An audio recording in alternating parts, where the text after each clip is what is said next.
Bueno, gracias antes que nada a la Sociedad Dominicana de Neurología y Neurocirugía, gracias por la invitación también a Novartis para dar esta charla, ¿verdad? Vamos a hablar aquí respecto a un tratamiento de alta eficacia en pacientes con esclerosis múltiple. Y nada, vamos a empezar. Tengo que hablar siempre con mis conflictos de interés, ¿verdad? Para que lo puedan leer un poquitito. No hay nada que me impida dar esta charla. Yo estoy auspiciado por Novartis para dar esta conferencia. El propósito es educativo, pero cualquier duda o pregunta ya saben que pueden comunicarse luego con su representante. Bien, cuando nosotros hablamos de esclerosis múltiple, sobre todo de qué objetivos tenemos al manejarla, y cómo la controlamos, siempre hablamos con el paciente, ¿verdad? De qué expectativas yo tengo de los medicamentos. Y tenemos que mencionar algo bien importante, ¿verdad? Lo primero que nosotros buscamos es prevenir que el paciente tenga recaídas, maximizar la recuperación de dichas recaídas, evitar que el paciente tenga progresión de discapacidad dependiente de las recaídas y también evitar que el paciente adquiera discapacidad independiente de las recaídas. Esos son los objetivos clínicos. En los objetivos de biomarcadores, el que más conocemos nosotros obviamente es la resonancia magnética. Buscamos que el paciente tenga menos lesiones, es decir, que no tenga o desarrolle nuevas lesiones activas que captan contraste, que no tenga nuevas lesiones T2, sobre todo que no crezcan las que ya estaban, evitar también, aunque no lo mencionamos por ahí, que el paciente desarrolle nuevos black holes, que sabemos que hablan de un daño más profundo, de un daño axonal, y probablemente ahora, obviamente el tema de atrofia cerebral que queremos disminuir, y ahora que está de moda desde hace unos cuantos años este otro biomarcador que es el light chain neurofilament. Tengo que comentar y pedir una disculpa por el Spanglish, pero viviendo en Puerto Rico es imposible no adquirirlo, ¿verdad? Así que, nada, ¿cuál era la tendencia antes de nosotros en tratamiento? Por mucho tiempo la forma en que abordábamos el manejo de un paciente de esclerosis múltiple era así, una terapia escalonada. Veíamos a nuestro paciente, se le daba un tratamiento de primera línea, nos fallaba, íbamos a un tratamiento de segunda línea, y si acaso teníamos un fallo terapéutico, recurríamos al de tercera línea. Lo que pasa es que nosotros nos dimos cuenta cómo perdíamos años y adquiríamos discapacidad. La nueva tendencia en este momento es la terapia temprana de alta eficacia. Esto de manera más temprana en cuanto diagnosticamos al paciente. El porqué, el racional de este tipo de tratamiento es el siguiente. Esta frase se la robamos a los estrocólogos, ¿verdad? Time is brain. Lo mismo pasa en esclerosis múltiple. ¿Por qué? Porque sabemos que sobre todo durante los primeros 5 años es la fase que más tiene inflamación en la esclerosis múltiple. Por lo tanto, al tener un efecto antiinflamatorio de los medicamentos, estamos negándole esa exposición a los pacientes. De otra manera, también sabemos que el paciente con el síndrome clínico aislado, el CIS, podemos retardar su conversión a esclerosis múltiple clínicamente definida si iniciamos tratamiento temprano. Y de igual manera el paciente que ya tiene esclerosis múltiple remitente recurrente podemos retrasar la progresión hacia la forma secundaria progresiva. Cuando hicieron un estudio y un análisis del tratamiento temprano, es decir, terapia de alta eficacia temprana a 2 años o menos de 2 años de que el paciente era diagnosticado versus terapia de alta eficacia tardía que esperan más de 4 años después de que el paciente es diagnosticado, vemos que en el seguimiento a largo plazo a través de los años la progresión de discapacidad es mayor y lastimosamente sabemos que cuando se gana discapacidad no hay vuelta atrás, no podemos regresar y nunca vamos a llegar a esta base que sí alcanzamos con pacientes tratados con alta eficacia de manera temprana. Bien, entonces lo que se sugiere en la terapia de alta eficacia es lo siguiente, usar las terapias que han demostrado mayor eficacia de manera temprana, darle el beneficio al paciente de la exposición al efecto antiinflamatorio de manera temprana. Obviamente tenemos que poner un balance del riesgo-beneficio, estar seguros que nuestro paciente no tiene ninguna contraindicación para el uso de estos medicamentos. Sabemos que sí, al final del día nuestro paciente puede que tenga mayor riesgo de efectos adversos, pero también mayores ganancias en cuestión de no progresión de la condición. Bien, Cuando hablamos de ofatumumab, ofatumumab es un anticuerpo monoclonal dirigido contra las células B que expresan el antígeno CD20. Si ustedes lo ven estructuralmente, comparte epítope con varias de las terapias anti-CD20, como es rituximab o crelisumab, incluso con ublituximab, ¿verdad? También, pero tiene un componente de epítope propio de él. Va dirigido contra las células CD20, las va a disminuir de manera selectiva y por lo tanto nosotros veremos el resultado traducido en disminuir la tasa anualizada de recaídas, la posibilidad de desarrollar nuevas lesiones T2. Este póster fue presentado en ECTRIMS en 2022 y es básicamente un análisis a largo plazo de la eficacia de ofatumumab en pacientes catalogados como de recién diagnóstico y treatment naive, es decir, vírgenes a tratamiento.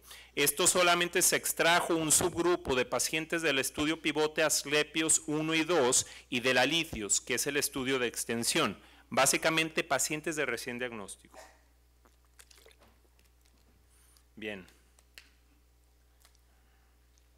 Entonces, lo que se analizaba es lo que se comentaba, ¿verdad? Se seleccionó este subgrupo, se consideraban pacientes de recién diagnóstico, pacientes que habían sido diagnosticados dentro de los 3 años previo a las pruebas de escrutinio para entrar al estudio. Treatment naive, obviamente que no habían recibido ninguna terapia antes de ser reclutados para el estudio. Esto fue un total, de 37.9 pacientes de los del estudio.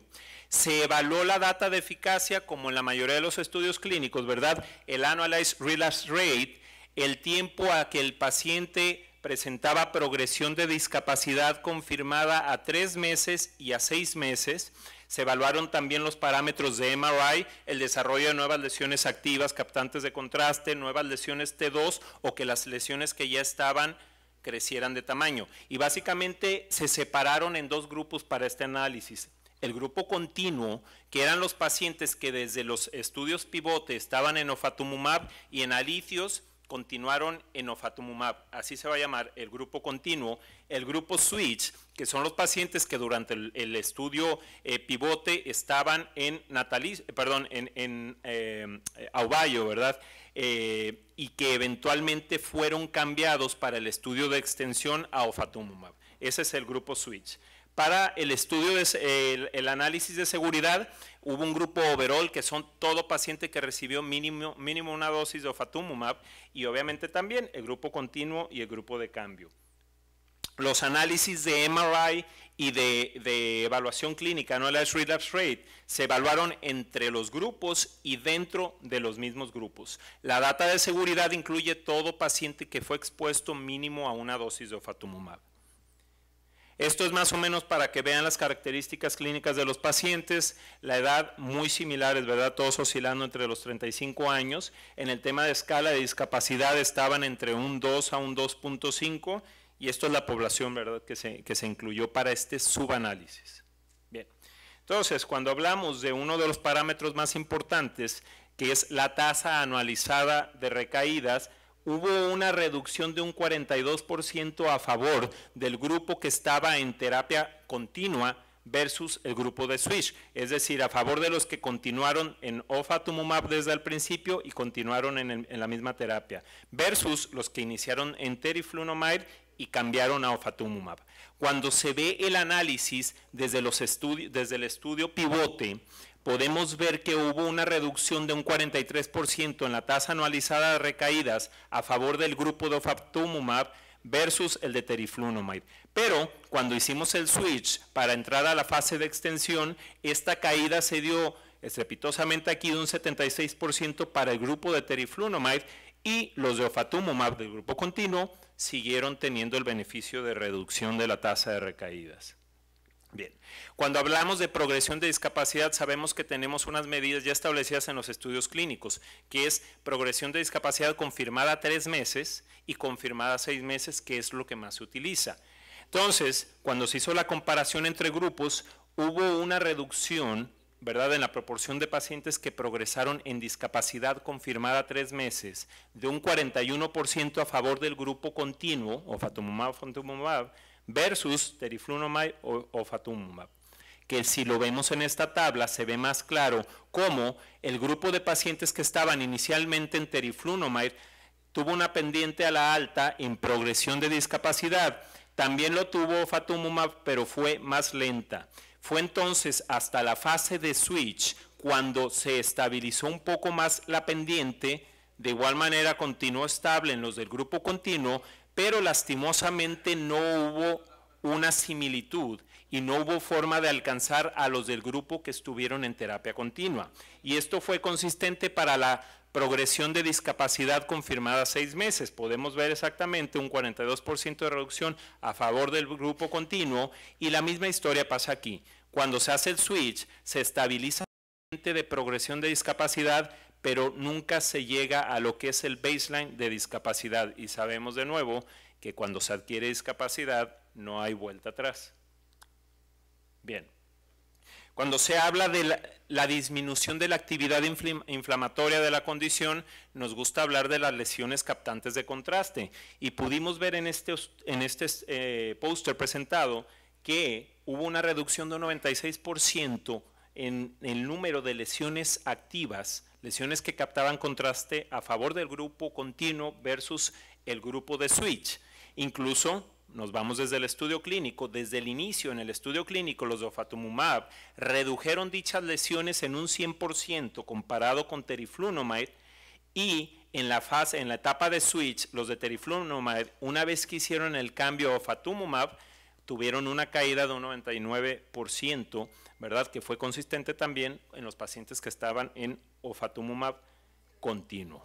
Bien, cuando hablamos también de este parámetro que son las lesiones nuevas T2 o que crezcan las que ya estaban, también hubo una disminución significativa a favor del grupo continuo de un 83% versus el grupo de switch. Lo vemos aquí, esta caída de nuevo, hubo una disminución significativa desde un principio a favor de ofatumumab, y cuando se hace el switch se redujo, se beneficiaron los pacientes que estaban previamente en teriflunomide de hacer el switch, una reducción de un 88%, pero no alcanzó este nivel de disminución de nuevas lesiones que se tenía ya con los pacientes del grupo continuo.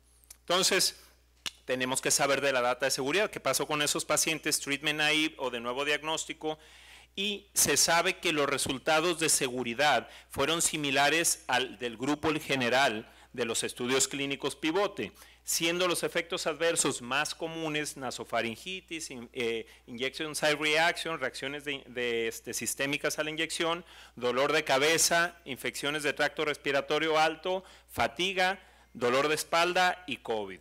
Y aunque sabemos que ya la OMS declaró que se terminó la pandemia, ¿verdad? Todavía es un tema que nos preocupa, y en el estudio clínico, en este subgrupo de análisis, hubo 66 casos de COVID, la mayoría de leve a moderado, que es un 14% de los pacientes que estuvieron en el estudio. En el tema de infecciones en general se reportó en un 62%, la mayoría leves también, pero si en el tema de malignidades también solamente 1.1% en general de ambos grupos, ¿verdad? De switch y continuo. El riesgo de infecciones 4.4%, infecciones severas, y en cuanto a muertes fue un 0.7%, que fue una muerte por neumonía por COVID y otra muerte a un paciente que desafortunadamente cometió suicidio.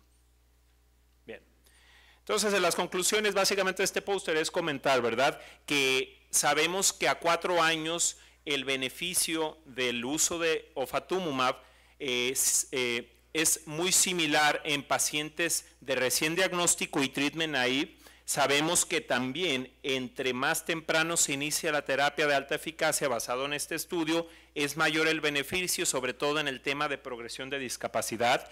La data de seguridad y eficacia es muy similar comparado con los estudios pivote, y finalmente sabemos, ¿verdad?, que el riesgo-beneficio utilizado ofatumumab se recomienda a favor de dicho beneficio, ¿verdad?, es superado. Entonces, esto es calientito, esto ha salido de la semana pasada, otro póster, voy a hablar solamente de este y otro, que son pósters presentados la semana pasada en el AAN. Este me gustó mucho porque es también de la población, de ahí se extrajo mucha información, ¿verdad? De los estudios de extensión, se tomó del core de Asclepios y de los pacientes en el estudio alicios de extensión, se evaluó la proporción de pacientes que continuaron con NIDA3, No Evidence of Disease Activity, y también los niveles del light chain neurofilament. Vamos a hablar solamente del NIDA3, que sabemos que es un parámetro muy utilizado en los estudios clínicos, ¿verdad? Entonces, No Evidence of Disease Activity desde un principio para ambos estudios pivote fue a favor del grupo que estaba en ofatumumab comparado con el de teriflunomide. Cuando hicieron la fase de extensión, se vieron beneficiados los pacientes del de teriflunomide de hacer el switch a ofatumumab, y los que estaban en el grupo continuo, valga la redundancia, continuaron teniendo el beneficio en la reducción, perdón, en mantener el NIDA 3. Es decir, el grupo de switch no alcanzó, pero se vio beneficiado de dicho cambio. En light chain neurofilament los resultados fueron similares. Entonces, este otro póster también habla del cambio temprano a tratamiento, ¿verdad? Basado en este estudio y dependiente de cuántas terapias habían recibido los pacientes previamente o la edad de los pacientes, si eran mayores o menores de 40 años. Y este parámetro que utilizaron en este caso es la medición del volumen de lesiones T2 o lesiones nuevas T2. Y podemos ver claramente que del grupo de ofatumumab hubo una reducción franca que incluso en la fase de extensión, independientemente de las terapias previas que habían recibido, se beneficiaron. También los pacientes que estaban en teriflunomide, una vez que hicieron el switch, se beneficiaron y hubo una disminución en el conteo medio de lesiones T2, pero jamás alcanzó el beneficio que tuvieron, de nuevo, los de tratamiento continuo. Cuando los separaron para grupos de edad, podemos ver que el beneficio fue un poco mayor para los pacientes que eran menores de 40 años, ¿verdad? Que se vio más franco una vez que pasaron a la fase de extensión, pero esto es del grupo continuo. De igual manera, los de teriflunomide tuvieron un beneficio al hacer el switch a ofatumumab, pero volvemos a que no alcanzaron el nivel de beneficio en disminución de lesiones T2 comparado con el grupo continuo. Acabamos de ver estadísticas, vamos a ver dos casitos clínicos bien rápido, espero no estar pasándome el tiempo. Nada, tenemos dos casos míos de allá de la oficina, de nuestro centro, perdón. Esta es una paciente de 38 años, una fémina que su síntoma inicial fue 4 años previo a que la viéramos nosotros. Ella se quejaba de un adormecimiento de las extremidades inferiores, su médico primario le dijo que pudiese ser radiculopatía. 2 años después llega con una neuritis óptica confirmada por un neurooftalmólogo, pero ella lo dejó pasar como tal. 1 año después, ella viene con una disestesia facial izquierda, un adormecimiento a nivel torácico con una banda muy franca y debilidad de la pierna izquierda. Historial médico previo, nada significativo, solo mencionar que ella es psicóloga y que entre otros síntomas se estaba quejando ya de problemas cognitivos progresivos. Su examen neurológico lo podemos ver, había algo residual, como estaba agudamente con síntomas, se le dio esteroides por 5 días, tenía un EDSS oscilando entre 3 a 3.5. Era la resonancia magnética con la que llegó a la oficina, pero esta es de 6 meses previos, donde se ven las lesiones clásicas ovaladas, periventriculares, podemos ver incluso los clásicos Dawson Fingers, veíamos lesiones también a nivel cervical que no se muestran aquí, y basado en estos resultados se habla con la paciente, se le dice que podíamos discutir una terapia probablemente de segunda línea, se habló que necesitábamos un tratamiento, probablemente un modulador de esfingosina 1-fosfato, se inicia todo el escrutinio, las pruebas de escrutinio para iniciar dicho tratamiento, se envía para terapia física y ocupacional y se le solicita una nueva resonancia magnética para tener un baseline. ¿Qué es lo que pasa? Cuando le pedimos todas las pruebas de escrutinio, lastimosamente, todo fue negativo, pero lastimosamente también fue negativo los anticuerpos contra varicela zoster. Por lo tanto, era necesario vacunarla previo a iniciar un modulador de la esfingosina 1-fosfato. Como todos ustedes saben, la vacunación para varicela requiere una dosis hoy, una dosis en 4 semanas, y no es hasta 4 semanas después de la segunda dosis que podemos iniciar cualquiera de estas terapias. Pues eso pasó, la vacunaron, lastimosamente la paciente desarrolla una exacerbación, una neuritis óptica del ojo izquierdo, síntomas sensoriales del lado derecho y todavía estábamos esperando los resultados de la resonancia magnética. Cuando regresa con su resonancia magnética, pues tenemos sorpresas, ¿verdad? La resonancia magnética, la de cerebro, encontramos 4 lesiones captando contraste. En el MRI, la resonancia magnética de médula espinal a nivel cervical, también había 3 lesiones nuevas, solamente el de cordón o médula espinal torácica no mostraba lesiones nuevas. Basado en estos hallazgos, lo altamente inflamatorio que estábamos viendo el caso de esta paciente, tuvimos que tener la discusión de terapias de alta eficacia y así lo tuvimos. Hablando esto con ella, llegamos en común acuerdo a utilizar alguna de las terapias siempre y cuando nos llegara todas las pruebas de escrutinio que no lo contraindicaran. Y la terapia que se eligió en común acuerdo fue Kesimpta. Se inicia en Kesimpta 20 miligramos subcutáneos cada 4 semanas. Cabe mencionar lo siguiente, ¿verdad? Ella solamente reportó lo que llamamos los flu-like symptoms para las primeras 3 dosis, es algo que se puede ver y está reportado. A más de un año en el tratamiento ha permanecido con mejor tolerancia, ha permanecido estable, se le hacen sus laboratorios de seguimiento, ¿verdad? Un CBC, un CMP, las inmunoglobulinas A, G, M y E, que son las que yo pido normalmente, ¿verdad? Pero con G y M estaría uno bien, y en su MRI de seguimiento permaneció estable. Bien, este otro caso es una fémina también de 47 años, cuyo síntoma inicial empieza desde 2014 con un adormecimiento de las manos, debilidad de su lado izquierdo que le duró una semana. No tiene ningún historial médico de importancia, salvo su tipo de trabajo, también quejándose de problemas cognitivos y dolor neuropático, eran sus síntomas predominantes.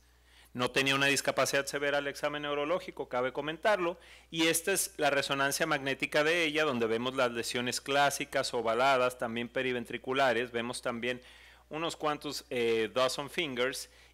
La paciente en ese momento fue iniciada en Copaxone, tuvo en Copaxone 40 miligramos, lo tolera muy bien, ¿verdad? Y básicamente permaneció en ese tratamiento por 5 meses.